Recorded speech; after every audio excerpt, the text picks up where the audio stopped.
My name is Jenny Smith with Holistic Clarity. Welcome back to going through the entire chakra system. We are now in chakra number 3, which is Manipura, the solar plexus, right about here.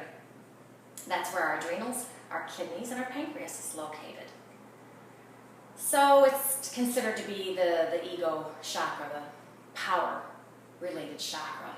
But if you recall, chakra number 1, we had a power issue in relation to belonging to a group. Chakra number 2 also had a power element in relation to creativity as well as relationship to an individual. So chakra number 3, this is our power in relation to the external world. So what does it look like to be balanced in chakra 3? Well, you would have very good self-esteem and good energy. You'd feel confident in who you are in relation to the outside world. Excessive energy, on the other hand, would be domineering, egotistical, obviously, maybe even a little flighty. Deficient energy would be chronic fatigue, submissive, low self-esteem.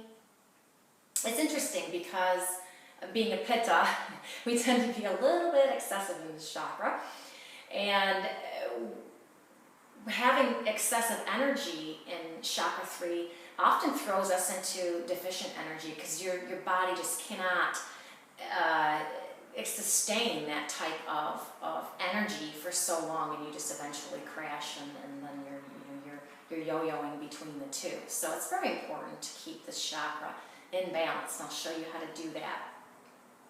I prefer Warrior 2.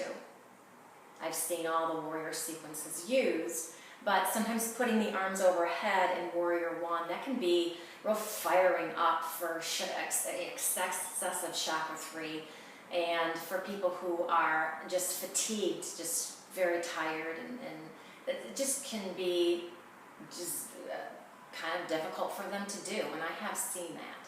So let's stick with Warrior 2, and I really like the spiritual aspect of it as well, so I'll explain that while I'm doing it.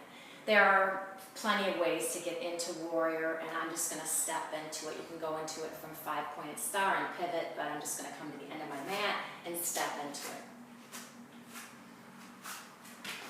Keep in mind when you get into a posture, you're not married to it. You can always adjust, so just adjust if you have to.